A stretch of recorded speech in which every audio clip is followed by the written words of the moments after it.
2 class வந்து YouTube video ரீதியாக வந்து முடிஞ்சிக்குது. 3வது கிளாஸில் நாங்கள் என்ன செஞ்சுக்கிறோம்னு சொன்னால் சந்திச்சுக்கிறோம். ரைட். அப்போ இந்த 3வது கிளாஸின் ஊடாக நாங்கள் 7.1 வந்து கம்ப்ளீட் பண்ண வேண்டிய கட்டாயப்பாட்டில் இருக்கிறோம்.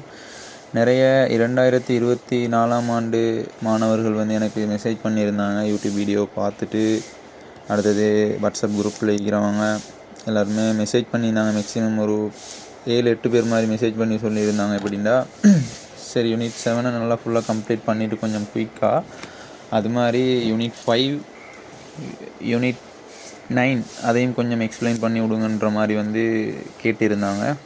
சரியா, அப்போ நாங்கள் வந்து யூனிட் 7 நாங்கள் ஆரம்பத்தில் ஃபஸ்ட்டுக்கே முடிப்போம். அதுக்கு மிச்ச ஒரு கொஞ்சம் காலம் தேவை. அதால் 24 மாணவர்களுக்கு சொல்ல வேண்டிய விஷயம் என்னென்னா, அவங்க வந்து நீங்கள் வந்து மேக்ஸிமம் எல்லாத்தையுமே தேடி படிங்க. யூடியூப் வீடியோகள் ஈக்கும், அதே மாதிரி கிளாஸஸ் போய்த்து படிங்க. அதே மாதிரி நான் வந்து Zoom கிளாஸ் செய்கிறேன். அதுக்கு விருப்பம் வேண்டாம் ஜாயின் பண்ணலாம். எல்லா வகையான உங்களுக்கான வசதிகளும் நீக்குது. அதை நீங்கள் எப்படி பயன்படுத்துகிறீங்கன்றதுக்குள்ளே தான் நீக்குது உங்களோட ரிசல்ட்ஸ் எப்படி வரப்போகுதுண்டு. சரியா, அப்போ இதை வந்து யூனிட் 7 வந்து நீங்கள் எதிர்பார்க்கலாம் ஃபுல்லாகவே. அதுக்கு பிறகு வந்து யூனிட் 7 செஞ்சு முடித்ததுக்கு பிறகு தான் நாங்கள் அடுத்த கட்டமாக என்ன ஒரு நடவடிக்கை எடுக்கிறேன்னு சொல்லி போட்டு நாங்கள் தீர்மானம் ஒன்றுக்கும் வரலாம். அதுக்கு வந்து மிச்ச காலம் ஒன்று எடுக்கும். நிறைய விஷயம் என்ன பாஸ் பேப்பர் கேள்வியின் ஊடாக சும்மா ஒரு பச்சை பிள்ளைக்கு சொல்லித்தர மாதிரி சிம்பிளாக நார்மலாக சொல்லித்தரேன் தானே. மிச்ச டைம் ஒன்று எடுத்ததால் நிறைய காலம் எடுக்கும். அதால் நீங்கள் இதை வந்து அடுத்தடுத்த யூனிட்டுகளுக்கு வந்து 2024ஆம் ஆண்டு மாணவர்கள் வந்து எதிர்பார்க்காம நீங்கள் மேலதிகமாக படிச்சுக்கோங்க. கிளாஸ் டீச்சர் ப்ரைவேட் கிளாஸ் வேறு எங்கே சரி போவீங்க, அப்படி நீங்கள் ஒரு தீர்மானம் ஒன்று எடுத்து எப்படி சரி படிச்சுக்கோங்க. ரைட். என்ன சொல்கிறேன்னு சொன்னால், இப்போ நீங்கள் இதே எதிர்பார்த்துட்டீங்கன்னு சொன்னால் உங்களுக்கு எக்ஸாம் எழுதி கொள்ளலாம் போய்த்துரும். நம்ம எக்ஸாமுக்கு உங்களுக்கு இன்னும் 3 மாதங்கள் மாத்திரமே உள்ளன. ரைட். அதால் இதை வந்து எதிர்பார்க்குறத இது யூனிட் 7 எதிர்பார்க்கலாம். நான் யூனிட் 7 கம்ப்ளீட் பண்ணுவேன்.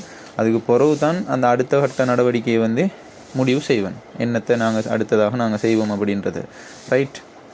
அப்போ அதன் அடிப்படையில் வந்து உங்களுக்கு இந்த கிளாஸினூடாக 3வது கிளாஸினூடாக நாங்கள் சந்திக்கிறோம். சரி, இந்த கிளாஸில் வந்து நாங்கள் என்ன விஷயத்தை பார்க்க போகிறோம் அப்படின்னா, பணத்தின் வகைகளை பற்றி நாங்கள் பார்க்க போகிறோம். அப்போ பணத்தின் வகைகளில் வந்து 4 வகையான பணம், அதாவது 4 வகைகள் இருக்குது. என்னது? அதாவது சட்டப்பணம், அதே மாதிரி வங்கி பணம், கிட்டிய பணம் அல்லது அண்மிய பணம், பணப்பதிலீடு அல்லது பதிலீட்டு பணம், அதே மாதிரி வந்து என்னது அதே மாதிரி 5வது ஒரு விடயம் இருக்குது மின் பணம் அல்லது எலக்ட்ரானியல் பணம் அப்படின்னு சொல்லிவிட்டு ஒரு விஷயம் இருக்குது. சரியா, இப்படி 5 வகைகள் வந்து என்ன செய்யுதுன்னு சொன்னால் அந்த பணத்தின் வகைகளுக்குள்ளே காணப்படுது. ரைட். அப்போ நான் சொல்ல வர விஷயம் என்னென்னு சொன்னால், இதெல்லாம் பார்த்துட்டு அடுத்தது இடையில வந்து திரவத்தன்மைன்ற விஷயம்தான் என்ன, அதே மாதிரி போலிப்பணம்டா என்ன, அந்த போலிப்பணத்தின் முக்கியத்துவம் என்ன, பணத்தின் பெருமதிண்டா என்ன, பணத்தின் உள்நாட்டு பெருமதிண்டா என்ன, பணத்தின் வெளிநாட்டு பெருமதிண்டா என்னன்ற விஷயத்தோடு தான் நாங்கள் என்ன செய்ய போகிறோம்னு சொன்னால் 7.1 வந்து நாங்கள் முடிக்க போகிறோம். விலங்கி நான் சொல்கிறது, இந்த 7.1 நாங்கள் என்ன செய்ய போகிறோம், இந்த ஒரு விரிவாக்கத்தோடு இந்த ஒரு விடயத்தோடு நாங்கள் என்ன செய்வோம், முடிப்போம். ரைட். அப்போ பணத்தின் வகைகளை பார்த்துட்டு, திரவத்தன்மைண்டா என்னன்ற விஷயத்தை பார்த்துட்டு, போலி பணத்தின் முக்கியத்துவம் என்னன்ற விஷயத்தை பார்த்துட்டு, அதே மாதிரி பணத்தின் பெருமதி வந்து 2 வகைப்படும். பணத்தின் உள்நாட்டு பெருமதி, பணத்தின் வெளிநாட்டு பெருமதி, அது 2ஐயும் விளக்கப்படுத்தி நாங்கள் என்ன செய்வோம்னு சொன்னால் 7.1 வந்து முடிக்க வேண்டும். சரியா, அப்போ அதெல்லாம் தான் என்னென்னு சொன்னால் இந்த வீடியோ கிளிப்ட ஒரு சுருக்கம். ரைட். அப்போ இது என்ன விஷயத்தை படிக்க போகிறோன்றது உங்களுக்கு விளங்கினா தானே ரைட். இந்த வீடியோ எனக்கு முக்கியமாக, இந்த பாடம் எனக்கு தேவையா தேவையில்லையா, இதை வந்து நான் பார்க்கணுமா பார்க்கப்படாதா, இது எப்படி வந்து இந்த கிளாஸுக்கு வந்து எப்படி முக்கியத்துவம் கொடுக்கணும் அப்படின்றது உங்களுக்கு விளங்கும். அதால் தான் நான் ஃபஸ்ட்டுக்கே நான் அந்த இன்ட்ரடக்ஷனை சொல்கிறது. விளங்கினா இந்த கிளாஸில் இன்ட்ரடக்ஷன் இதுதான். விளங்கினா சொல்கிறது ஃபுல்லாகவே இதைத்தான் பற்றி பார்க்க போகிறோன்ற விஷயம் உங்களுக்கு விளங்கி சொன்னால் ரைட். இது வந்து எனக்கு ஓகேன்னு சொன்னால் நீங்கள் அடுத்த கட்ட நகர்வை பற்றி யோசிப்பீங்க தானேன்னு சொன்னால் டைம் வந்து வேஸ்ட் ஆகப்படாது. ரைட். உங்களுக்கு இன்னும் கொஞ்ச நாள் தானே இது 24 மாணவர்கள் 25 ஆக்களும் மேக்ஸிமம் இந்த பாடத்துகளுக்கு வந்திருப்பீங்க. ரைட். இப்போ அதன் அடிப்படையில் இப்போ நான் வந்து சில விஷயங்கள் சொல்கிற டைமில் மிக முக்கியமாக வந்து காது கொடுத்து கேட்டு பொறுமையாக இருந்து அதுக்கு ஏற்ற மாதிரி நீங்கள் என்ன செய்யணும்னு சொன்னால் செயற்படணும். ரைட். இப்போ நான் போன கிளாஸ்லையும் சொல்லியிருந்தேன், உங்களுக்கான ஒரு டைம் டேபிள் ஒன்றை உருவாக்குங்க. 24 ஆக்களுக்கு உங்களுக்கான டைம் டேபிள் ஒன்று உருவாக்குங்க. அவங்களோட நேரத்தில் காலங்களை வீணடிக்காமல் படிப்புக்காக அதிகமாக செலவிடுங்க அப்படின்ட்டு. சரியா? அப்போ அதே போல தான் இன்னொரு விஷயம் என்னென்னு சொன்னால், உங்களுக்காக செலவிடுற உங்களோட வாப்பா அம்மாவாக ஆயிக்கலாம், அதே மாதிரி நானாமார்கள் ஆயிக்கலாம், சகோதரர்கள் ஆயிக்கலாம், சகோதரிகள் ஆயிக்கலாம், உங்களோட குடும்பத்தில் இருக்கிற யாராக சரி உங்களுக்காக செலவிடுவாங்க. ரைட்? அப்போ அப்படி அந்த படிப்புக்காக செலவிடுற டைமில் அந்த செலவு வந்து எப்படி அந்த அந்த பணம், அந்த செலவழிக்கிற பணம் வந்து எப்படி அவங்களோட கைக்கு வந்துச்சு அப்படின்றது வந்து எங்களுக்கு புரியும். ஆனால் அதை வந்து நாங்கள் உணர்ந்து கொள்ள மாட்டோம். சிலவங்களுக்கு புரியும், சிலவங்களுக்கு புரியாது. ஆனால் அந்த புரிகிற சிலவங்களுக்கு என்ன விஷயம்னு சொன்னால், அதை வந்து உணர்ந்து கொள்ள இயலாது. எப்படின்னு சொன்னால், அந்த பணத்தை உழைச்சி அந்த கைக்கு எடுத்து அதை வந்து கிளாஸ் ஃபீஸோ இல்லாட்டி வந்து ஏதாவது டியூ கட்டுற டைம் விளங்கி நான் சொல்கிறது, இல்லாட்டி உங்களுக்கு செலவுக்கு தான் டைம் அப்படி தார் டைம் வந்து உங்களுக்கு விளங்காது. ஆனால் அதை வந்து அந்த பணத்தை வந்து அவங்க பெற்றுக்கொண்டவங்களோட சொந்தக்காரங்களாம் வாப்பா உமா வைக்கலாம் விளங்கி நான் சொல்கிறது. அப்போ அவங்க வந்து அந்த பணத்தை பெற்றுக்கொள்வது எப்படி கடினம்னு சொல்லி போட்டு அவங்களுக்கு தான் தெரியும். விளங்கினா அது எவ்வளோ கஷ்டப்பட்டு அந்த விஷயத்தை அந்த பணத்தை சம்பாதிக்கிறாங்க. அதன் மூலமாக வந்து நாங்கள் எப்படி பயனை பெற்றுக்கொள்ளணும் அப்படின்றத வந்து நீங்கள் முழுமையாக அதை வந்து ஆராய்ஞ்சு பார்த்தீங்க அப்படின்னு சொன்னால், நீங்கள் கட்டாயமாக படிக்க வேண்டிய கட்டாயப்பாட்டில் ஈக்கிறீங்க என்று நான் என்ன சொல்வேன், சொல்லுவேன். ஏன்னு சொன்னால், இப்போ கூலி வேலை செய்கிறாக்களை பாருங்கள், கொஞ்சம் யோசிச்சு பாருங்கள். காலையில் எழும்பி ஒழுங்காக சாப்பாடும் இல்லை, பெய்த்து அவங்களுக்கு கீழே இருந்துட்டு வேலை செஞ்சு ராவு முழுக்க, அதாவது பகல் முழுக்க வேலை செஞ்சு 8 மணிக்கு வீட்டுக்கு வாரது அவ்வளோ டயர்டோட வந்து தூங்கிடுவாங்க. அப்படி அவ்வளோ கஷ்டப்பட்டு படித்து, அதாவது உழைச்சி அந்த சம்பளத்தை எல்லாம் எடுத்து யாருக்காக செலவிடுறாங்க? உங்களுக்காக தான் செலவிடுறாங்க. அப்போ உங்களுக்காக செலவிடுறாங்க அப்படின்னு சொன்னால், அதுக்காக நாங்கள் வந்து என்ன செய்யணும்னு சொன்னால், அதுக்கான பயனை வந்து பெற்றுக் கொடுக்கணும். அதான் நான் சொல்கிறது. அப்போ அதை வந்து நீங்கள் உணர்ந்து கொள்ளணும். ரைட்? அது எப்படி அந்த சல்லி வந்துச்சு, அந்த சல்லி வந்து நாங்கள் செலவழிக்கிற டைமில் அது பயனுள்ள. உதாரணமாக இப்போ நீங்கள் ஒரு கிளாஸுக்கு போவீங்க, சும்மா வாப்பா தானே சல்லி தராங்க, வீடியோ எங்களுக்கு சல்லி கிடைச்சிட்டு தானே அப்படின்ற மாதிரி போய்த்து உங்களுக்கு பாட்டில் விளாண்டுட்டு பொடியம்மாவோட ஆற்றல் எடுத்துகிட்டு அப்படி இப்படின்னு இருந்துட்டு வருவீங்க. விளங்கி நான் சொல்கிறது. ஆனால் அந்த அருமை விளங்காது. அந்த காலங்களில் அந்த நேரங்களில் வந்து நிறைய மோட்டிவேஷன், நிறைய அதாவது அட்வைஸ் விளங்கி நான் சொல்கிறது எல்லாமே சொல்லுவாங்க. ஆனால் அதை வந்து நாங்கள் எப்படி எடுத்துக்கொள்கிறோன்றதுல தான் ஆகிக்கிறோம். அது எங்களுக்கு பயனுடையதாக ஆகிக்கிறோம், இல்லாட்டி பயனற்றதாக ஆகிக்குதான் விளங்கி நான் சொல்கிறது. அதெல்லாம் நல்லா தெளிவாக விளங்கி கொள்ளணும். இந்த நேரங்களில் இந்த வயசுகளில் சொல்லப்படுற விடயம் வந்து சில டைம்களில் வந்து ஏறாது மண்டைக்கு. எவ்வளோ தான் நாங்கள் சொன்னாலும், எவ்வளோ தான் யார் என்னதை தான் சொன்னாலுமே ஏறாது. ஆனால் இன்னொரு விஷயம் இருக்குது, அதை தலைக்கெடுக்கணும். அதுண்ட உண்மைத்தன்மை, அதோட எஃபெக்டை வந்து நீங்கள் விளங்கி உள்வாங்கி கொண்டு அதுக்கேற்ற மாதிரி செயற்படணும்னு சொல்லி மனசு வச்சுட்டிங்கன்னு சொன்னால், அதை யாராலையும் தடுக்கவே மேலாது. விளங்கி நான் சொல்கிறது. 2 சைடால் நாங்கள் என்ன செய்யணும், யோசிக்கணும். சரியா? அதால் சொல்லப்பட்ட விஷயத்தை நல்லா தலை கொடுத்து, அதாவது காது கொடுத்து கேட்டு விளங்கினா அதுக்கேற்ற மாதிரி செயற்படுறதுக்கு என்ன செய்யுங்க, தயாராகுங்க. ரைட்? அப்போ அந்த மாதிரி ஒரு விடயங்கள் எல்லாம் வந்து அந்த டைம் வேஸ்ட் பண்ணுற விடயங்கள் எல்லாத்தையும் விட்டுட்டு படிக்கிறதுக்காக நிறைய டைமை வந்து படிக்கிறதுக்காக கொடுங்க. ரைட்? அந்த ஒரு கருத்தோடு நான் வந்து என்ன செய்கிறேன்னு சொன்னால், பாடத்துக்குள்ளே நாங்கள் போவோம். சரியா? ரைட். இப்போ நாங்கள் விஷயத்துக்குள்ளே போவோம். என்னென்னா, பணத்தின் வகைகள். ரைட்? அதாவது இந்த பணம் அப்படின்றது அவங்களுக்கு தெரிஞ்சிக்கும். அதாவது ஒரு கொடுக்கல் வாங்கலுக்காக, ஒரு பொருளாதார கொடுக்கல் வாங்கலுக்காக பொதுவாக எல்லோராலும் ஏற்றுக்கொள்ளப்பட்ட ஒரு கொடுப்பன ஊடகம் சொல்லி தான் நாங்கள் என்னென்னு சொல்லுவோம், பணத்தை பார்த்தோம். அப்போ இப்படியான பணம் வந்து நல்லா தெளிவாக விளங்கி கொள்ளணும். 5 வகைகளாக நாங்கள் என்ன செய்ய போகிறோம்னு சொன்னால், அந்த பணத்தை வந்து வகைப்படுத்த போகிறோம். முதலாவது விஷயம் தான் என்ன, சட்டப்பணம் அல்லது புழக்கப்பணம், நாணயங்கள். இந்த சட்டப்பணத்துக்கான அடுத்த பேர் தான் என்னென்னு சொன்னால் புழக்கப்பணம், நாணயங்கள். இதெல்லாம் ஒரே கருத்தை தான் குறித்து நிற்குது. விளங்கினா? முதலாவது வகை. 2வது என்னது, வங்கி பணம். 3வது கிட்டிய பணம் அல்லது அன்மிய பணம் அப்படின்னு சொல்கிறது. 4வது விடயம் பணப்பதிலீடு அல்லது பதிலீட்டு பணம். 5வது விடயம் மின் பணம் அப்படின்னு சொல்கிறது. இப்படியாக நாங்கள் என்ன செய்ய போகிறோம்னா, பணத்தின் வகைகளை 5 வகையாக பிரிக்க போகிறோம். 5 வகையாக பிரிக்க போகிறோம். முதலாவது விடயம் தான் என்னென்னு சொன்னால் சட்டப்பணம் அல்லது புழக்கப்பணம் அல்லது நாணயம். சரி, அப்போ சட்டப்பணம்லே நாங்கள் பேசுவோம் தானே. அப்போ சட்டப்பணம் அப்படின்னு சொன்னால் என்னென்னா, சட்ட ரீதியான ஒரு பெறுமதி ஒன்று உள்ளடக்கப்படாவிட்டாலும் குறிப்பிட்ட பெறுமதி ஒன்றை பிரதிநிதித்துவப்படுத்துறதுக்காக நாணய அதிகாரிகள் இருக்கிறாங்க தானே. அப்படியாக ஈக்கப்படுற அந்த நாணய அதிகாரியினால் வெளியிடப்படுகின்ற நாணயங்களும் தாள்களும் தான் என்னன்னு சொன்னால் அந்த சட்டப்பணம் அப்படின்னு சொல்கிறது. அப்போ சட்டமுறை பணம் நாட்டில் எந்த வகையான கொடுக்கல் வாங்கல்களையும் மேற்கொள்வதுக்கு சட்டத்தால் என்ன செஞ்சுக்குதுன்னு சொன்னால் அங்கீகரிக்கப்பட்டிருக்குது. விளங்கி நான் சொல்கிறது. அதே மாதிரி இந்த சட்டத்தால் அங்கீகரிக்கப்பட்டதோட அதுண்ட நம்பகத்தன்மை எப்படின்னு சொன்னால் பூரண திரவத்தன்மை கொண்டதாக காணப்படும். விளங்கி நான் சொல்கிறது. அப்போ இப்போ நீங்கள் இப்போ திரவத்தன்மை அப்படின்ட்டு சொல்கிற டைமில் இப்போ உங்களுக்கு விளங்கிக்கணும் என்னென்னா திரவத்தன்மைன்னா என்னென்ற விஷயம் உங்களுக்கு தெளிவாக விளங்கிக்கணும். திரவத்தன்மைன்னா என்னென்ற விடயம் உங்களுக்கு தெளிவாக விளங்கிக்கணும். அப்போ திரவத்தன்மை அப்படின்னு சொன்னால் ஒரு குறித்த ஒரு சொத்திக்கிட்டு தானே. விளங்கி நான் சொல்கிறது. அப்போ குறித்த ஒரு சொத்தை காலதாமதமின்றியும் லேட் ஆகாமல் விளங்கினா காலதாமதமின்றியும் மேலதிக செலவு விளங்கி நான் சொல்கிறது எக்ஸ்ட்ரா எக்ஸ்பென்சஸ் ஏற்படப்படாது.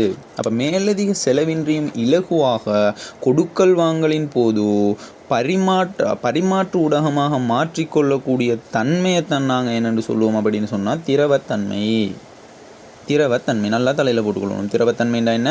ஒரு குறித்த ஒரு சொத்தை காலதாமதம் இல்லாமல் மேலதிக செலவில்லாமல் இலகுவாக கொடுக்கல் வாங்கலின் போது பரிமாற்றூடகமாக மாற்றிக்கொள்ளக்கூடிய ஒரு தன்மையைத்தான் நாங்கள் என்னென்னு சொல்லுவோம்னு சொன்னால் திரவத்தன்மை.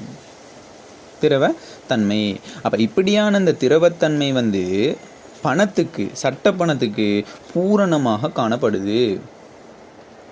விளங்கி நான் சொல்கிறது பூரணமாக காணப்படுது. இதை நீங்கள் என்ன செய்யணும்னு சொன்னால் தெளிவாக விளங்கிக்கொள்ளணும். இப்போ திரவத்தன்மை அப்படின்னு சொன்னால் என்னென்ற விஷயம் விளங்கிச்சுன்னா இப்போ திரவத்தன்மை கொண்ட அந்த பணம் பூரண திரவத்தன்மை கொண்டதாக காணப்படுது. விளங்கி நான் சொல்கிறது பணம் எப்படி இருக்குது? பூரண திரவத்தன்மை கொண்டதாக காணப்படுது. அப்போ பணத்தை நம்ம என்ன செய்யலும்? அப்போ அவங்க மேலதிக காலதாமதம் இல்லாமல் மேலதிக செலவில்லாமல் என்ன செய்யலும்? கொடுக்கல் வாங்கல்களுக்கு இலகுவாக பயன்படுத்தி கொள்ளக்கூடிய ஒரு தன்மையை தான் இந்த பணம் கொண்டிருக்குது. விளங்கி நான் சொல்கிறது. அப்போ நல்லா தெளிவாக இந்த விஷயத்தை விளங்கி கொள்ளணும். அப்போ அரசினால் அங்கீகரிக்கப்பட்டு மத்திய வங்கியினால் வெளியிடப்படுற தாள் உலோக நாணயங்கள் சட்டப்பணம் அப்படின்னு சொல்லுவோம். 5000 ரூபா தாள், 1000 ரூபா தாள், 10 ரூபா குத்தி, 2 ரூபா குற்றி, அதே மாதிரி 5 ரூபா குற்றி. விளங்கி நான் சொல்கிறது. இப்போ இடையில சின்ன வேலையில் 20 ரூபா குற்றி அடிச்சிருந்தானுள், 50 ரூபா குற்றி அடிச்சிருந்தானுள். விளங்கி நான் சொல்கிறது. இப்படியான இப்போ சட்டத்தால் அங்கீகரிக்கப்பட்டு விளங்கி நான் சொல்கிறது சட்டத்தால் அந்த அரசினால் அங்கீகரிக்கப்பட்டு மத்திய வங்கியினால் வெளியிடப்படுகின்ற தாள் உலோக நாணயங்களை தான் நாங்கள் என்னென்னு சொல்லுவோம்னு சொன்னால் சட்டப்பணம் அப்படின்னு சொல்லுவோம். விளங்கினா சட்டப்பணம் அப்படின்னு சொல்லுவோம். இது பூரண திரவத்தன்மை கொண்டது. அப்போ திரவத்தன்மைனா என்னென்னு விளங்கி தானே உங்களுக்கு. விளங்கினா காலதாமதம் இல்லாமல் மேலதிக செலவு இல்லாமல் கொடுக்கல் வாங்கலுக்கு என்ன செய்யலும்? நேரடியாக பயன்படுத்த இயலும். இதைத்தான் நாங்கள் என்னென்னு சொல்கிறது சட்டப்பணம் அப்படின்னு சொல்கிறது.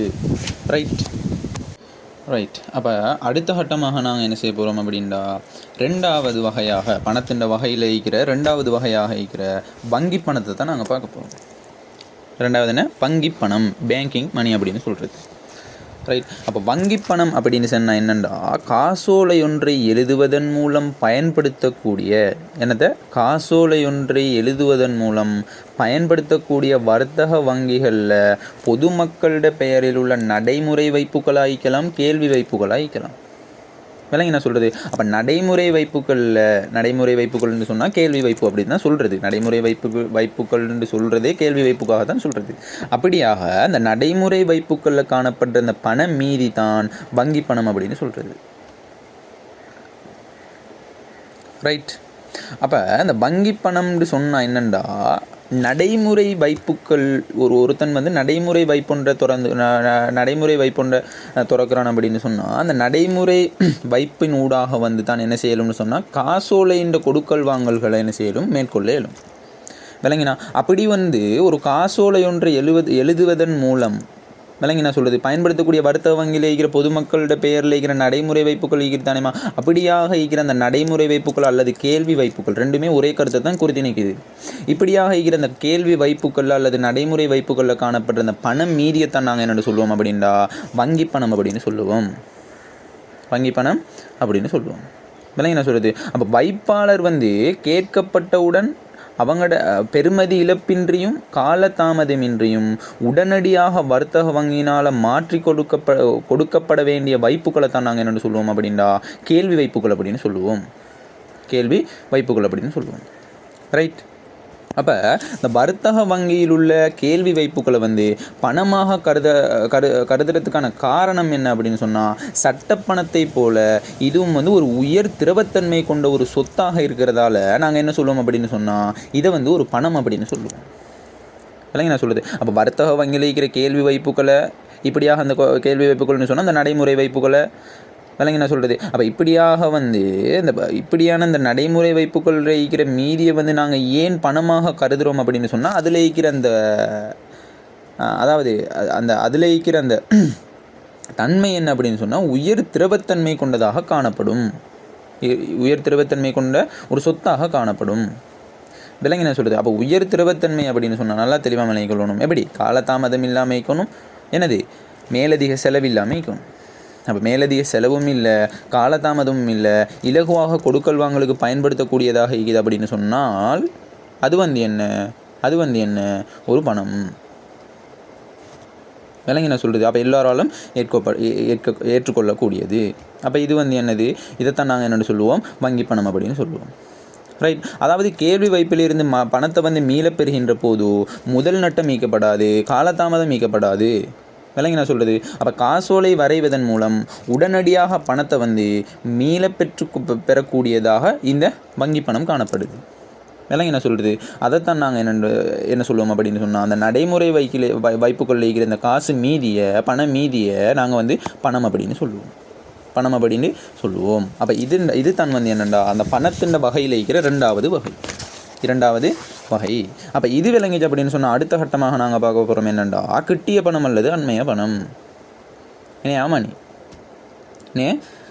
மணி. அப்போ கிட்டிய பணம் அல்லது அண்மைய பணம் அப்படின்டா என்ன விஷயம்டா, பணத்தின் அனைத்து தொழிற்பாடுகளையும் நிறைவேற்றாத அனைத்து தொழிற்பாடுகளையும் நிறைவேற்றாது. அப்போ பணத்தின் அனைத்து தொழிற்பாடு அப்படின்னு சொன்னால் நாங்கள் பணத்தின் தொழிற்பாடுகளை நாங்கள் பார்த்தோமா இல்லையா?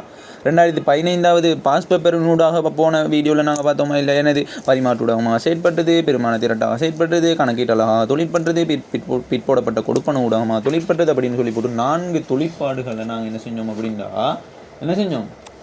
பணத்தின் தொழிற்பாடுகளாக நாங்கள் பார்த்தோம். ரைட். அப்போ இப்போ இந்த கிட்டிய பணம் என்ன விஷயம்டா, கிட்டிய பணம் அல்லது ரைட் என்ன விஷயம் சொன்னால் நல்லா தெளிவாக விளங்கிக் கொள்ளணும்.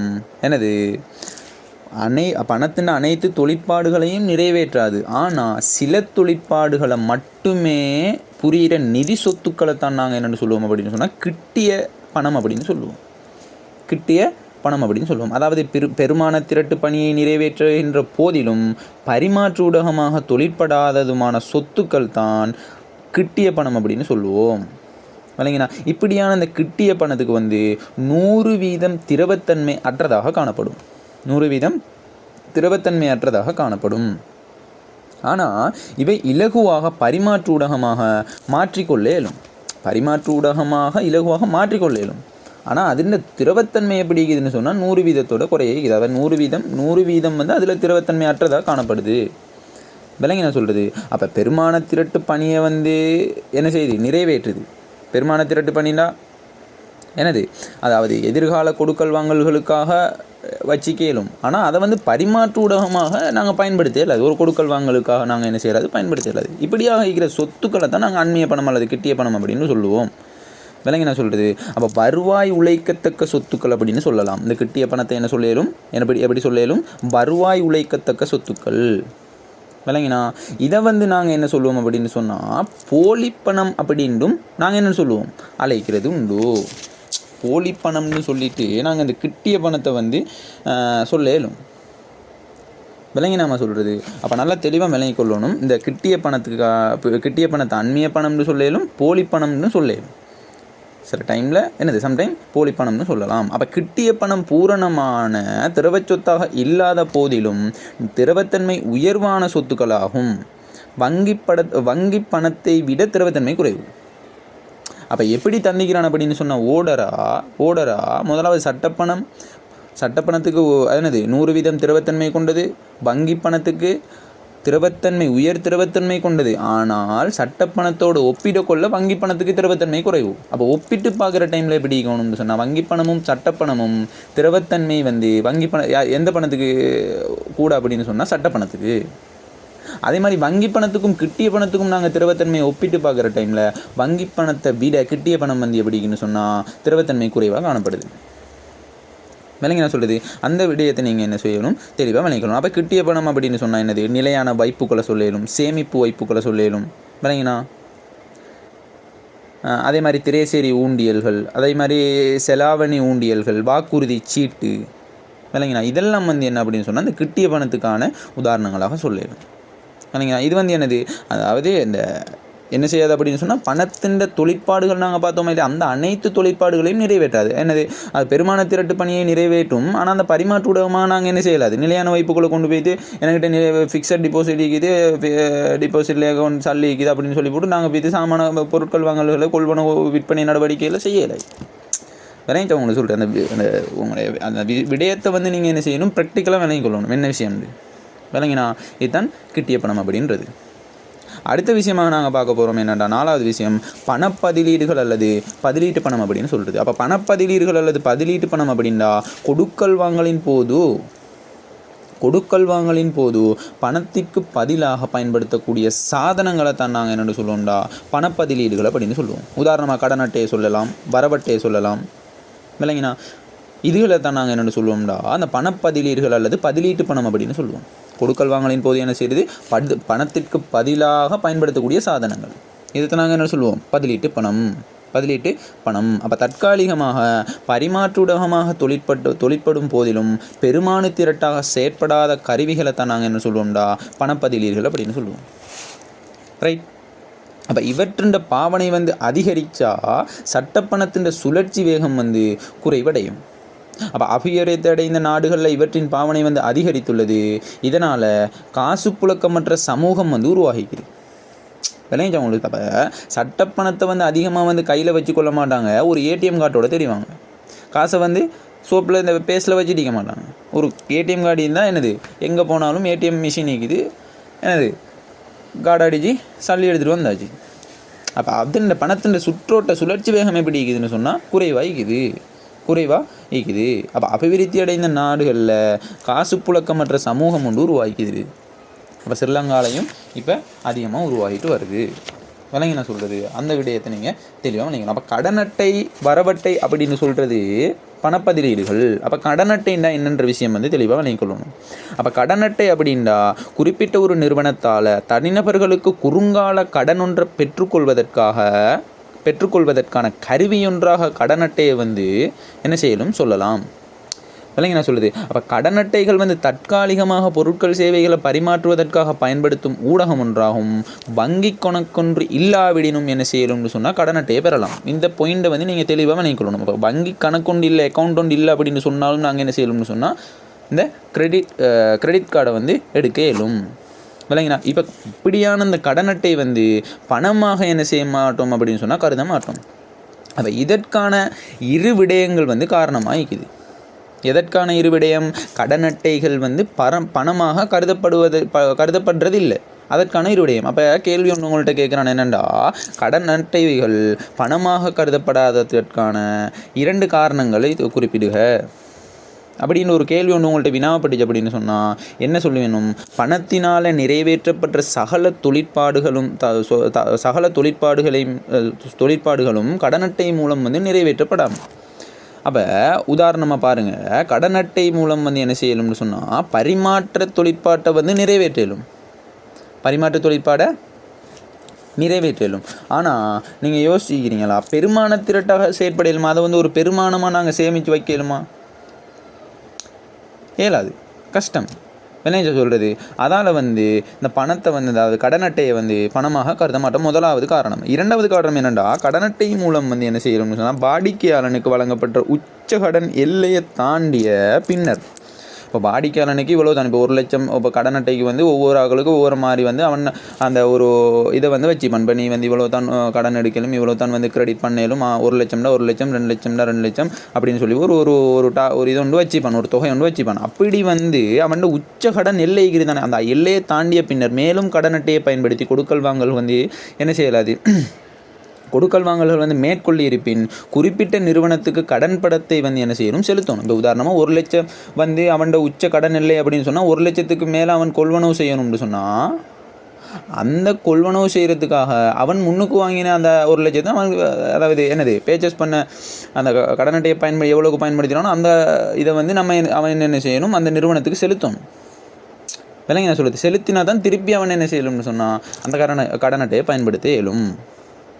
அப்போ பணமாக கருதப்படுவது நிதி நிறுவனத்துக்கு செலுத்தப்படும் பணமே தவிர கடன் அட்டை அல்ல. இது ரெண்டும் தான் என்ன அப்படின்னு சொன்னால் கடன் அட்டைகள் பணமாக கருதப்படாததற்கான 2 காரணங்கள். அப்போ நாங்கள் பார்த்தோம் என்ன பணப்பதிலீடுகள் அல்லது பணப்பதிலீட்டுன்ற உதாரணம் வந்து கடன் அட்டை வரவட்டைன்னு பார்த்தோம். அப்போ கடன் அட்டைன்ற விஷயம் உங்களுக்கு விளங்கிச்சு அப்படின்னு சொன்னால் அடுத்த கட்டமாக நாங்கள் பார்க்க போகிறோம் வரவட்டை. அப்போ வரவட்டை அப்படின்னு சொன்னால் நல்லா தெளிவாக விளங்கிக் கொள்ளணும். வாடிக்கையாளர்கள் நிதி நிறுவனம் ஒன்றுள்ள குறிப்பிட்டுள்ளவான பணத்தொகை ஒன்றை வைப்பு செய்கின்ற போது தன்னியக்க டொலர் இயந்திரம் அதாவது இப்போ வந்து ஃபேமஸ் ஆகிக்கிறது அந்த ஏடிஎம் அப்படின்னு சொல்கிறது. அப்போ தன்னியக்க டெலர் இயந்திரம் ஒன்றின் மூலம் மீண்டும் பணத்தை பெறுவதற்கு வேறு கணக்கொன்றுக்கும் மாற்றுவதற்கும் வங்கிகளினால் வழங்கப்படுகின்ற விசேட பிளாஸ்டிக் அட்டையை தான் வரவட்டை அப்படின்னு சொல்லுவோம். விளங்கி நான் சொல்கிறது வாடிக்கையாளரால் நிதி நிறுவனம் ஒன்றுள்ள குறிப்பிட்டளவான பணத்தொகை ஒன்றை வைப்பு செய்கின்ற போதும் தன்னியக்க டெலர் இயந்திரம் அதாவது ஏடிஎம் ஆட்டோமேட்டிக் டெலர் மிஷின் அப்படின்னு சொல்கிறது. விளங்கினா அப்போ தன்னியக்க டெலர் இயந்திரம் ஒன்றின் மூலம் பணத்தை வந்து பெற்றுக்கொள்ளையிலும் அதே மாதிரி வேறு கணக்குக்கு டிரான்ஸ்ஃபர் பண்ணலும்.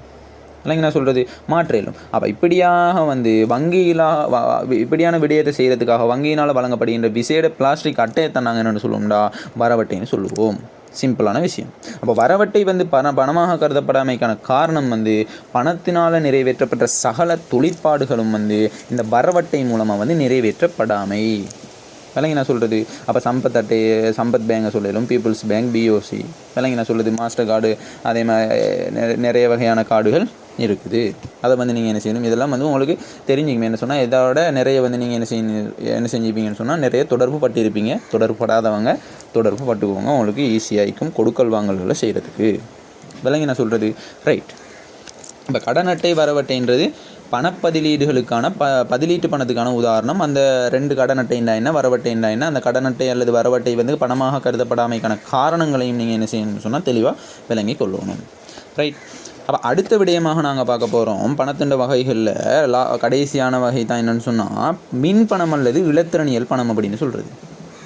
அப்போ மின் பணம் அல்லது இலத்திரனியல் பணம் அப்படின்னா பௌதீக ரீதியான பணத்தை வந்து மின்னியல் முறையை பயன்படுத்துவதன் மூலம் களஞ்சியப்படுத்தி மென்பொருள் மூலமாக கொடுக்கல் வாங்கல்களை வந்து பயன்படுத்துகிற முறை தான் மின் பணம் அப்படின்னு சொல்கிறது.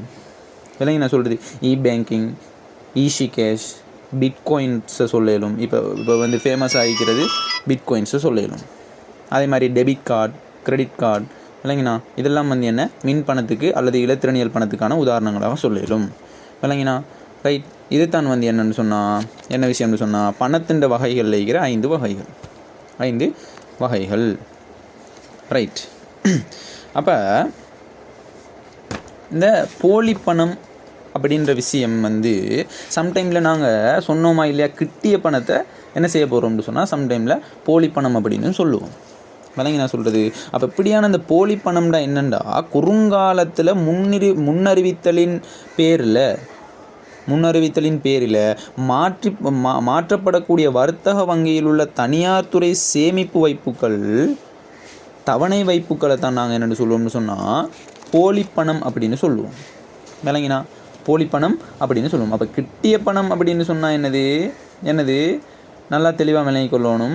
அதாவது பணத்தின் அனைத்து தொழிற்பாடுகளையும் நிறைவேற்றுவதற்கான ஆனால் சில தொழிற்பாடுகளுக்கு செய்கிற நிதி சொத்துக்கள என்னது நிதி சொத்துக்களை தான் கிட்டிய பணம் அப்படின்னு சொல்லுவோம். ஆனால் இந்த கிட்டிய பணத்தையும் நாங்கள் சம்டைம் போலி பணம்னு சொல்லுவோம். அப்போ போலி பணம்டா என்னண்டா, இப்போ பொதுவாக வந்து ஒரு போலி பணம் அப்படின்னு சொன்னால் குறுங்காலத்தில் முன்னறிவித்தலின் பேரில் மாற்றப்படக்கூடிய வர்த்தக வங்கியில் இருக்கிற தனியார் துறை சேமிப்புகள் அழிக்கலாம், சேமிப்பு வைப்புகள் அழிக்கலாம், தவணை வைப்புகள் அழிக்கலாம். அப்போ ரெண்டு அந்த தனியார் துறை சேமிப்பு வைப்புகளும் சேவிங் டெபாசிட்டையும் அதே மாதிரி என்னது தவணை வைப்புகளை தான் நாங்கள் என்ன சொல்லுவோம்னா அந்த போலிப்பணம் அப்படின்னு சொல்லுவோம். இப்படியான இந்த போலிப்பணம் வந்து இரண்டு விடயங்களை கூட்டுறதின் மூலமாக நாங்கள் பெறுவோம். எப்படி சேமிப்பு வைப்பு ப்ளஸ் தவணை வைப்பு. விளங்கி நான் சொல்கிறது. அப்போ போலிப்பணத்தின் முக்கியத்துவம் என்னென்னு சொன்னால் போலிப்பணம் வந்து திரவத்தன்மை கூடிய ஒரு பணம். சேமிப்பு வைப்புகள் தவணை வைப்புகள் அது வந்து என்னது மேலதிக செலவு ஒன்று ஏற்படாது. அதே மாதிரி வந்து என்னது அவ்வளோ செலவு ஒன்று சம்டைம் செலவு ஏற்படும், ஆனால் அவ்வளோ செலவு ஒன்று ஏற்படாது. அதே மாதிரி காலதாமதம் ஈக்காது. விளங்கி நான் சொல்கிறது. காலதாமதம் இங்கே இப்போ தவணை வைப்புன்னு சொன்னால் இந்தந்த தவணைக்குள்ளே நாங்கள் பெற்றுக்கொள்ளணும் அப்படின்னு சொன்னால் அந்த தவணைக்குள்ளே நாங்கள் எடுத்துக்கொள்ளலாம் சொல்லியே. விளங்கினா அது வந்து அப்போ போலித்தன்மை போலி பணத்தின் விடயம் என்னென்னு சொன்னால் திரவத்தன்மை கூடிய ஒரு பணம். அதே மாதிரி என்னது இவை பணவீக்கத்திற்கு காரணமாக அமையக்கூடியது. விளங்கி நான் சொல்கிறது. பணவீக்கத்துக்கு காரணமாக இப்போ எல்லாத்தையுமே சேமிப்பு சல்லியை வந்து சேமித்து வைக்கிறான். அதே மாதிரி தவணை வைப்பு மூலமாக வந்து அவன் தேவைக்காக சேமித்து வைக்கிறான் அப்படின்னு சொன்னால் பணவீக்கத்துக்கு என்ன செய்யுதுன்னு சொன்னால் காரணமாக அமையக்கூடியதாக அந்த போலி பணம் வந்து அமையுது. விளங்கி நான் சொல்கிறது. அதே மாதிரி இப்போ இவ்வாறான பணம் வந்து மொத்த கேள்வியில் தாக்கத்தை ஏற்படுத்தும். ஆகவே மத்திய வங்கி பணவீக்கத்தை வந்து பணவீக்கத்தின் செயற்பாடானது ஒரு நாட்டில் உள்ள போலி பணத்தினால் தீர்மானிக்கப்படுது. விளங்கி என்ன சொல்கிறது. அப்போ மத்திய வங்கியின் பணவீக்கத்தை வந்து கட்டுப்படுத்த நாணய கொள்கையினை பயன்படுத்தும் போது அந்நாணய கொள்கையின் செயற்பாடு வந்து ஒரு நாட்டில் உள்ள போலி பணத்தினால் தீர்மானிக்கப்படும். ஏன்னு சொன்னால் இப்போ போலி பணம்ன்றது சேமிப்பு வைப்பு தவணை வைப்பு தானே. அந்த சேமிப்பு வைப்பு தவணை வைப்பையும் நாங்கள் கூட்டவாறு தானே இந்த போலி பணம் அப்படின்னு பார்த்தோம். அப்படியான அந்த போலி பணம் வந்து அதிகரிக்க பணவீக்கத்தை நாங்கள் என்ன செய்யறாது கட்டுப்படுத்தவே இல்லை. அது கஷ்டம். விளங்கி நான் சொல்கிறது. என்ன சொன்னால் பணம் வந்து புழக்கத்தில் இல்லாமல் இருந்துச்சு அப்படின்னு சொன்னால் பண கொடுக்கல் வாங்கல் செய்கிறதுக்கு கஷ்டம் தானே.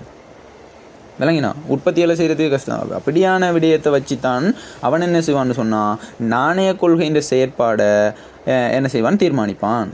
இந்த விடயத்தை நல்லா தெளிவாக அண்டர்ஸ்டாண்ட் பண்ணிக்கொள்ளும்.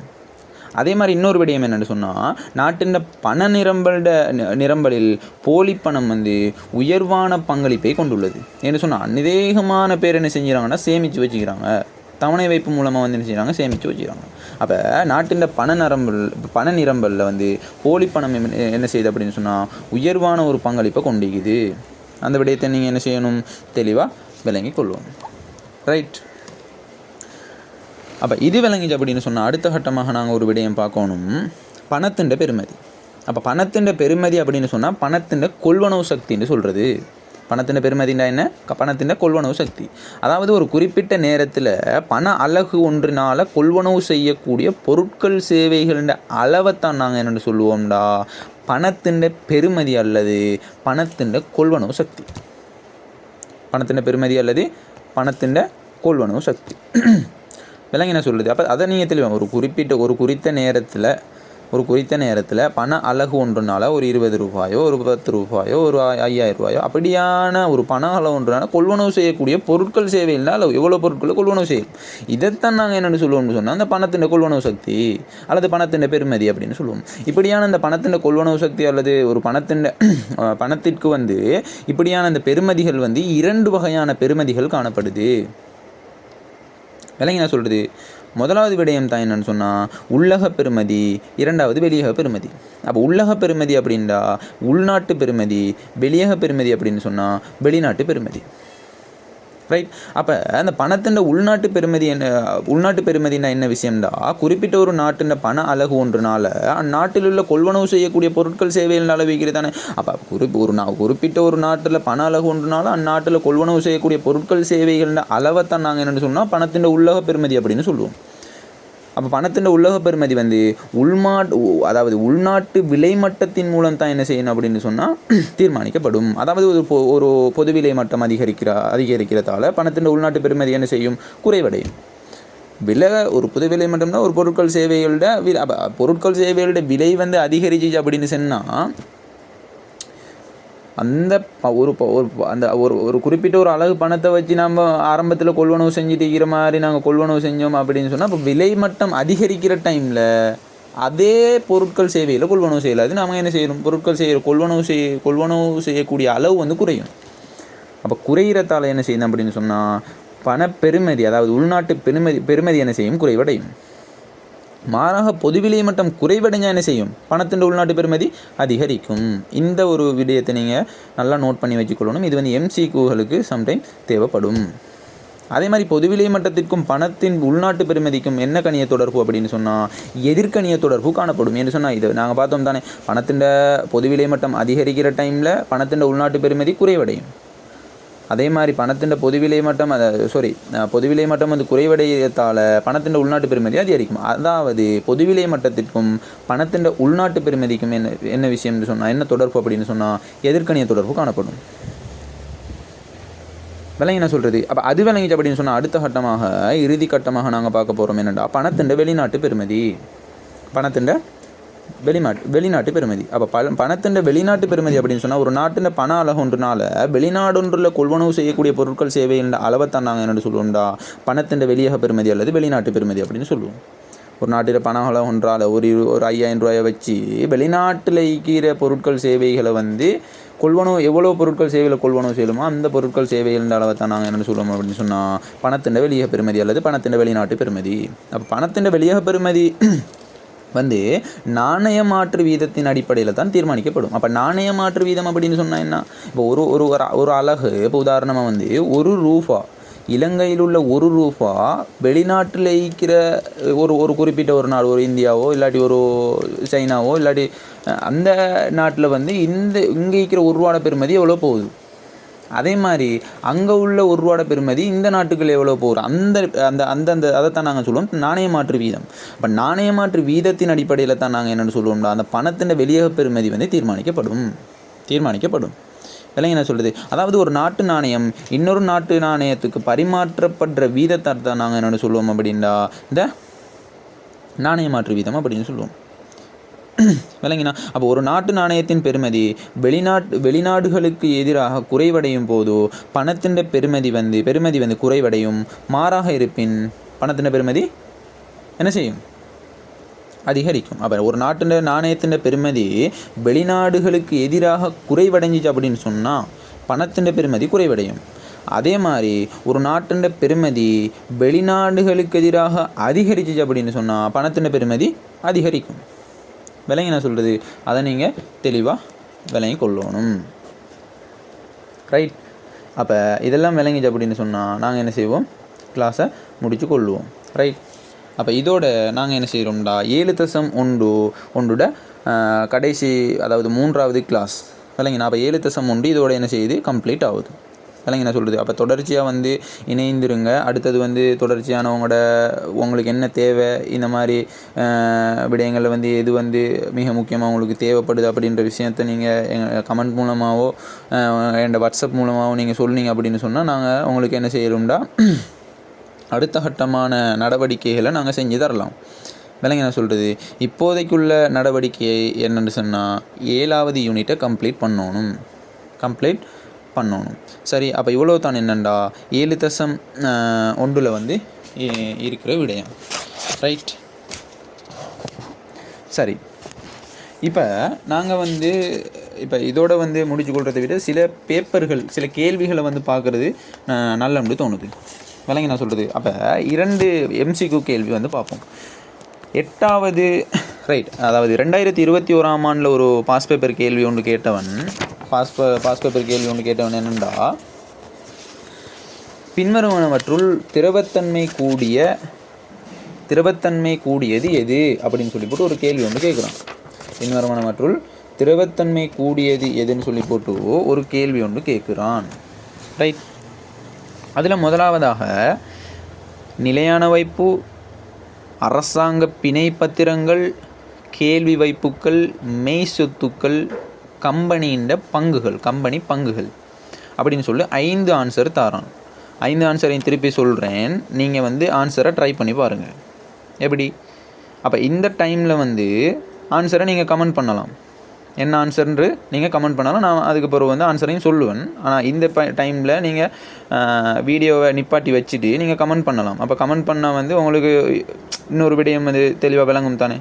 இது ஒரு டாஸ்க்காக எடுத்துக்கொள்ளும் விளங்கினா. அப்போ பின்வருவனவற்றுள் திரவத்தன்மை கூடியது எதுன்னு சொல்லிவிட்டு கேள்வி ஒன்று கேட்குறான்.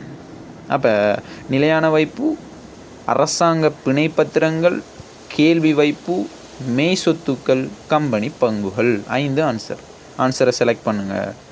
ரைட். உங்களுக்கு நல்லாவே தெரியும் நான் சொல்லி தந்த விஷயம் என்னென்னா, நிலையான வைப்புக்கள், அரசாங்கத்தின் பிணைப்பத்திரங்கள், மெய் சொத்துக்கள், கம்பெனி பங்குகள் இதுன்றது திரவத்தன்மை, அதாவது கேள்வி வைப்புக்களை விட திரவத்தன்மை குறைந்தது. ஏன்னு சொன்னால் நாங்கள் திரவத்தன்மைனா என்னென்னு பார்த்தோம். அதாவது மேலதிக செலவிக்கப்படாது, காலதாமதமிக்காது, இலகுவாக கொடுக்கல் வாங்கலுக்கு பயன். அப்போ நிலையான வைப்புக்களை நாங்கள் நினச்ச டைமில் எடுக்கலுமா? காலதாமதம் இல்லாமல் எடுக்கலுமா? காலதாமதம் உண்டு ஆகும். அப்போ அது வந்து திரவத்தன்மை கூடிய சொத்துன்னு சொன்னால் அந்த கேள்வி வைப்புகளோடு ஒப்பிடும்போது இல்லை. அரசாங்க பிணைப்பத்திரங்கள் அதுவும் அதே மாதிரி, அதுவும் மெய் சொத்துக்கள், கம்பெனி பங்குகள் இதெல்லாம் வந்து என்னது கேள்வி வைப்புகளோடு ஒப்பிடுற டைமில் திரவத்தன்மை குறைந்ததாக காணப்படுது. ஆகையால் இதுக்கான ஆன்சர் என்னண்டா கேள்வி வைப்புக்கள். அப்போ நாங்கள் கேள்வி வைப்புக்களை எப்படி, அதாவது மேலதிக செலவு ஒன்று ஈக்காது, அவங்க நினைக்கிற டைமில் என்ன செய்யலும் கொடுக்கலும். அப்போ கேள்வி வைப்புகள்னா என்ன? கேள்வி வைப்புகள்னா என்ன? அதாவது கேள்வி வைப்புகள்னு சொன்னால் நாங்கள் சொல்லுவோம் அந்த என்ன விஷயம்னு சொன்னால் செக் கொடுக்கல் வாங்கல்.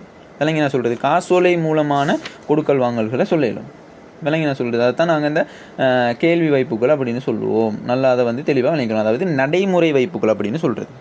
நடைமுறை வைப்புகள். சரியா? ரைட். இது விளங்கிச்சு அப்படின்னு சொன்னால் அடுத்த கட்டமாக இன்னொரு எம்சிக்யூ, அதே எம்சிக்யூ தான், அதே கேள்வி தான் 2017ஆம் ஆண்டில் வந்து கேட்டான். அப்போ 2017ஆம் ஆண்டில் கேட்ட கேள்வி என்னென்னு சொன்னால் பின்வரும் சொத்துக்களில் அதிக திரவத்தன்மை வாய்ந்தது எதுன்னு கேட்குறான்.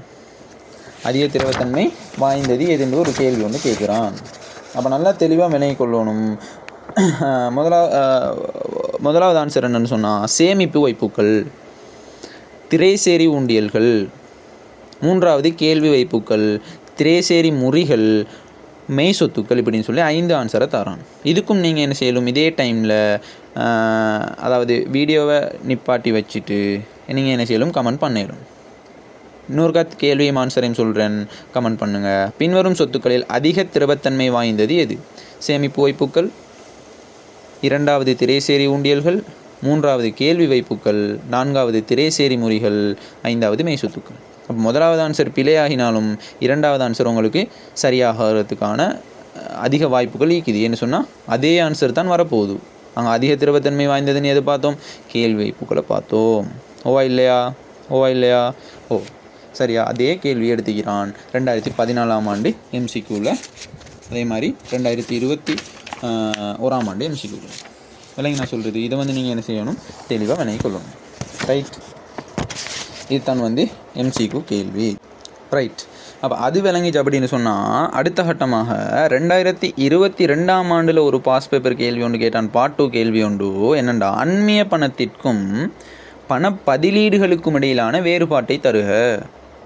2022ஆம் ஆண்டில் பாஸ் பேப்பரில் என்ன கேள்வி கேட்டான்? அந்நிய பணத்திற்கும் பண பதிலீடுகளுக்கும் இடையிலான வேறுபாட்டை தருக அப்படின்னு சொல்லி போட்டு தான் கேட்டிருந்தான். அப்போ நம்ம என்ன செய்யணும்னு சொன்னால் இதுக்கு எப்படி ஆன்சர் கொடுக்கணுன்ற ஒரு விடயத்தை நான் சொல்கிறேன், நோட் பண்ணிக்கொள்ளுங்க. அதாவது முதலாவது இந்த அந்நிய பணம்ன்ற என்னென்ற விஷயத்தை கொடுக்கணும். கிட்டிய பணம் அப்படின்னு சொல்கிறது இன்னொரு பேர். அப்போ அந்நிய பணம் என்றால் என்னென்ற கொடுத்துட்டு அதுக்கான உதாரணங்களை வந்து கொடுக்கணும். அதே மாதிரி பதிலீட்டு பணம், விளங்கி நான் சொல்கிறது பதிலீட்டு பணம் அப்படின்னா என்னென்ற விஷயத்தை கொடுத்துட்டு அதுக்கான உதாரணத்தை கொடுக்கணும். விளங்கி நான் சொல்கிறது இப்படி நீங்கள் கொடுத்தீங்கன்னு சொன்னால் அது ரெண்டுக்குமான வரை விலக்கணத்தையும் அதற்கான உதாரணங்களையும் நீங்கள் கொடுத்தீங்க அப்படின்னு சொன்னால் உங்களுக்கான முழுமையான புள்ளிகள் வந்து கிடைக்கப்பெறும். விளங்கி நான் சொல்கிறது. அப்போ நாங்கள் பார்த்தோமா இல்லையா அந்நிய பணம்டா என்ன? பணமாக கருதப்படாத ஆனால் மிக இலகுவல்ல என்ன செய்யலும் பணமாக மாற்றிக்கொள்ளத்தக்க மிகவும் திரவத்தன்மை வாய்ந்த சொத்து தான் அந்நிய பணம் அப்படின்னு சொல்லுவோம். பெருமான திரட்டாக பணத்தின் பணியை செய்யும் எதனையும் அந்நிய பணமாக கருத முடியுமாயினும் அவற்றை பரிமாற்றூடகமாக பயன்படுத்த இயலாது. உதாரணமாக நிலையான மற்றும் சேமிப்பு வைப்புகளை சொல்லிலும், திரைசேரி ஊண்டியல்களை சொல்லிலும், முதிர்வடையும் நிலையில் உள்ள திரைசேரி முறிகளை சொல்லிலும், ஐக்கிய அமெரிக்க டொலர், யூரோன், எண் போன்ற அதிகளவில் கொடுக்கல் வாங்கல் செய்யப்படும் வெளிநாட்டு நாணயங்கள் அதுகளை சொல்லிலும் இல்லைங்கண்ணா. இதெல்லாம் வந்து என்ன, அந்த அந்நிய பணத்துக்கான உதாரணம்.